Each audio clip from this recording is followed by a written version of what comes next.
Okay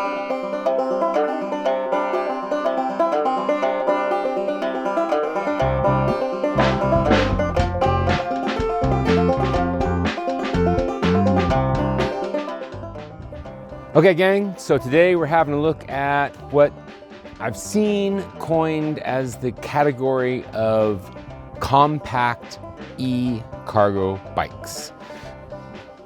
As far as I understand, that means bikes like these. They have a 20-inch front tire, a 20-inch rear tire, so smaller than your standard 26.5-ish size range that you normally see on a bike. We've got 4 models here. We're gonna go through each one. Now, to be fair, I don't love this category. I find that the small wheels and the way the geometry of the framing comes together, it looks kind of silly to ride on. I also find that that smaller front wheel is just makes the steering a little bit twitchy, and some might say it's responsive.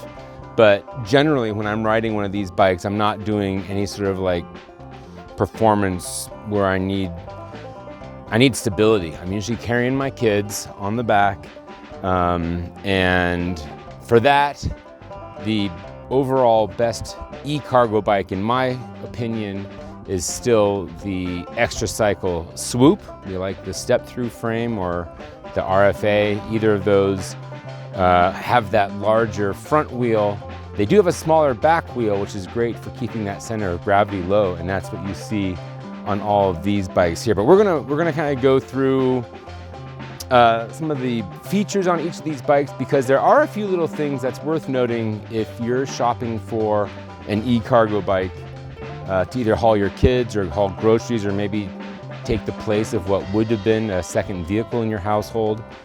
And there are a few redeeming qualities within these if you can get over the small tire thing, which I'm not super stoked about. Nevertheless, let's start off with the Xtracycle. Okay, so the Xtracycle, the model is the Hopper, and pretty sure the main reason this bike came out from Xtracycle was to compete with the price range, which is one of the primary advantages of this compact size and category of e-cargo bikes. You know, they were mostly that larger front tire and smaller back tire, but they came out with a Hopper. It just makes it under the $3,000 mark, which is still more expensive than the rest of the bikes in the category. But you know, they bring a lot of quality components to it, and I think there's other factors that step up the price. And to be fair, if I had to choose one of these bikes as the one that I would continue to use, it would be the Hopper over these other ones. Again, price and budget aside, that obviously is a whole different factor that comes in with it. Now, the Hopper does come with the hoopty railing system, which is nice. Like most all of them that have these have the double rails so that kids aren't putting their hands and their knuckles out here in case something scrapes along by there.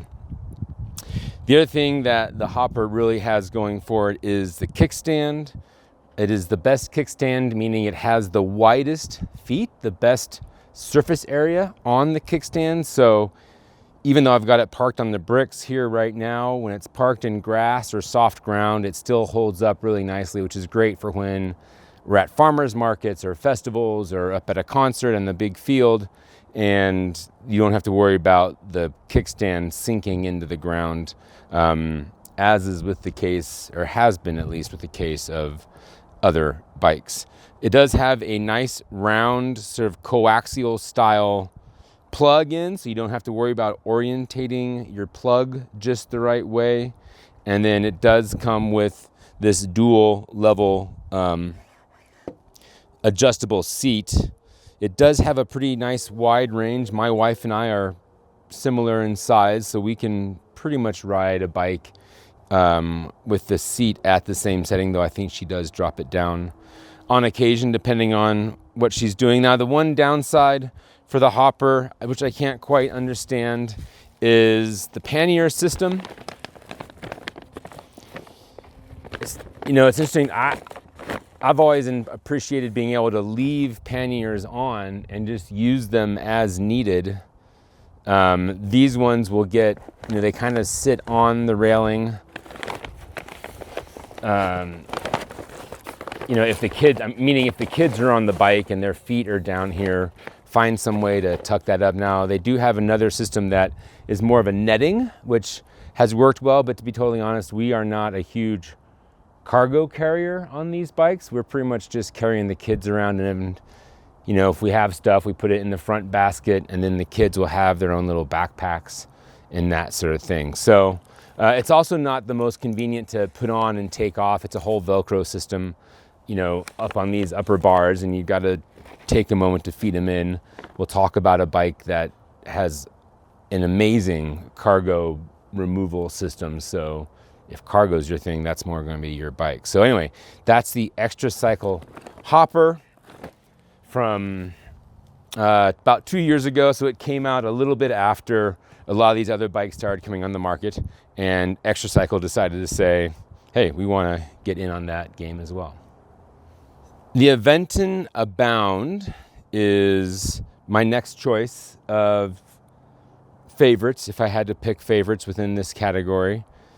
One of the great features is a quick release on the seat.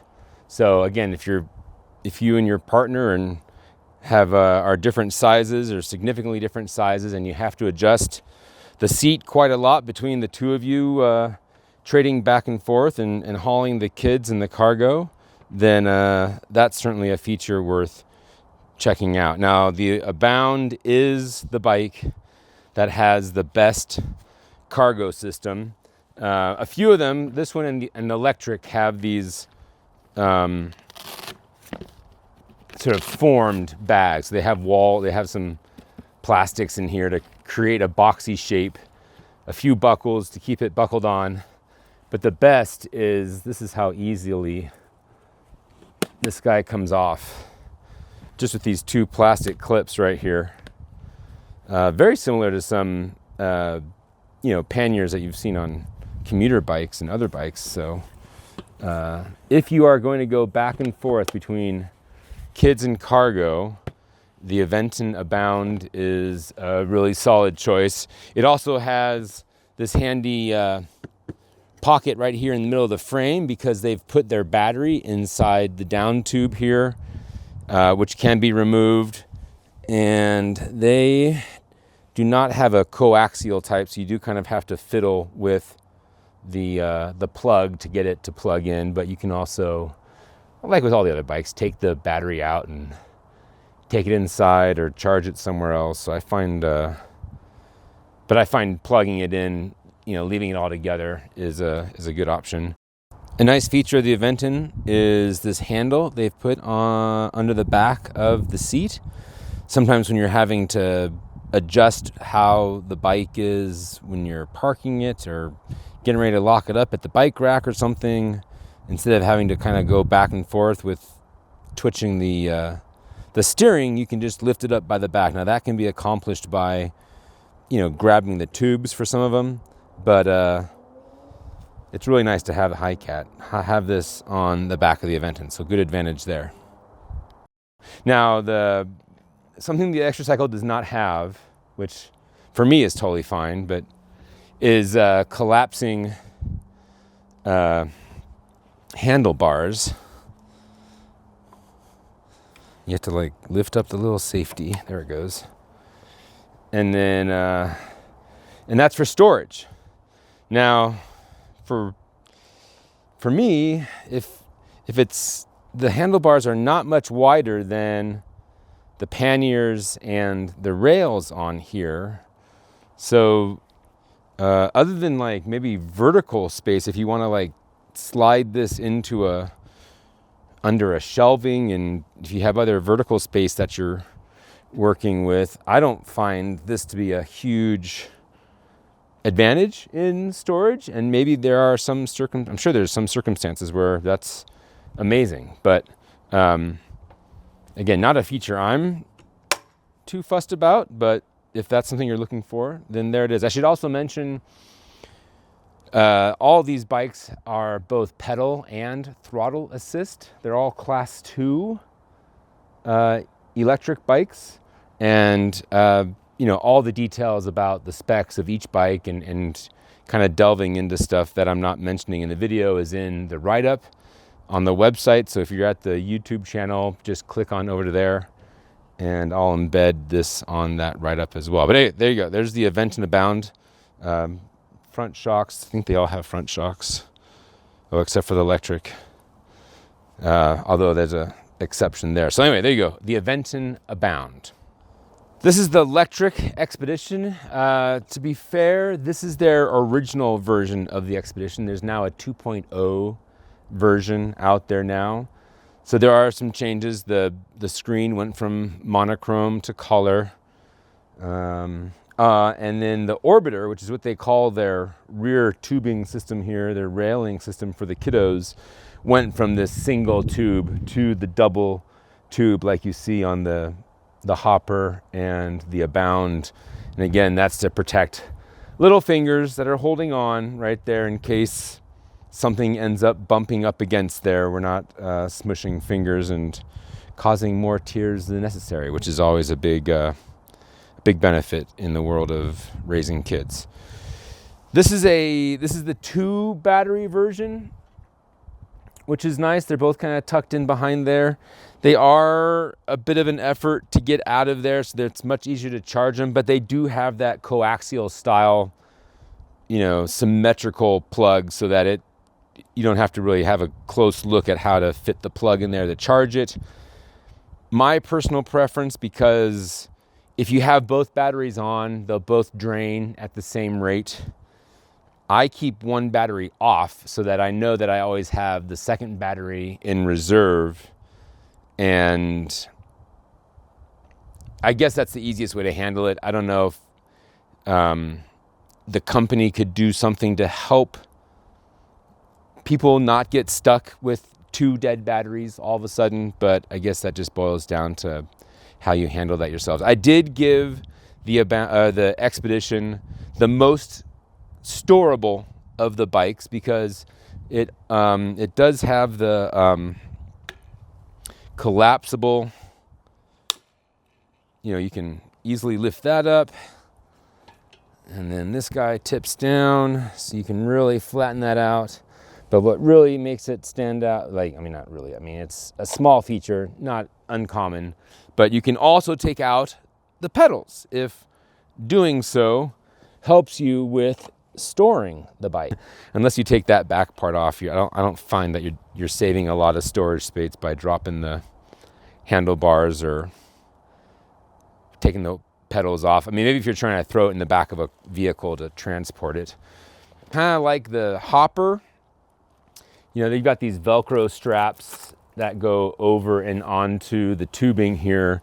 So it's a pretty involved process to get these on and off. You can take out the little sidewalls here and kind of tuck it in. So there is still a little bit of the footrest for the kids. So you don't have to necessarily take the whole bag off if you're needing to switch between kids and cargo, depending on what you're hauling at any given time. So that's nice. There's a plus there if that's your use case scenario. Otherwise, it turns into a similar box to what the Abound has. So, and then with the 2 batteries, you're going to get more range. But again, I caution how people use that, because I think that's also a way to get a lot further from home or your charger and get it ready. So anyway, there it is, the Lectric Xpedetion. So the most economical option of the 4 is the Engwe LE20. Also a dual battery, so there's probably an even less expensive option if you don't go with the central battery. You can swap the central battery for a vertical storage, lockable storage case there, which is kind of similar to the little pouch on the Aventon Abound. That one's not lockable, it's fabric. This would be a hard case that would slip behind there. Now, to be fair, these guys did not send along the kid package tubing, so I never really had my kids on the back of this. it is available. They've got these really nice hard-sided covers here. There are a few modular options as far as cargo and kids and things like that, but as you can see with this configuration, we never really got a chance to try that out. But it rides, I mean, like I said, they all ride very similar to me. Again, with the smaller wheels is probably the biggest contributing factor to the ride quality and the ride experience as far as I'm concerned. So I would lean more towards what feature set or what's your budget to think more about which bike is right for you. Again, all the controllers, again, they've got, this one has a twist throttle on it. Some of them have thumb button throttles. And they've all got lights, and again, most of them have front fork suspension to absorb some of that. And then it kind of switches around depending on if you have a built-in. And then the charge port is not that coaxial cable, which is funny because they have another bike that I've tested that is a coaxial style, which is what I prefer. And maybe they just don't transfer energy as fast, and they wanted to change that up. Like the other two bikes, you do have a collapsible stem there. If that helps you with your storing of the bike. This one obviously, again, did not come with a front basket. Some of them came with it. Some of them, the brands sent that along but it's not part of the original package. But all the websites have, a lot of the brands have specials and price changes, and they're all kind of flopping around a little bit. So shop around. Again, sort of check out and see which bike is right for you guys. So that's it. That's our 4 compact eCargo bikes. Thanks for checking it out. We're gonna probably stick with that Xtracycle Swoop. I do need to make a video that will delve into the long-term ownership and use of that Xtracycle Swoop. There's definitely a few things that have come up that are not necessarily deal breakers, but good to be aware of, and hopefully these are things that Xtracycle can take care of. For example, the kickstand on the Hopper is way better than the kickstand on the Swoop, and a few things like that. But thanks for tuning in. More stories, gear review, family travel, that sort of thing at offyonder.com, and we're Off Yonder across all the social channels that we manage. Thanks again.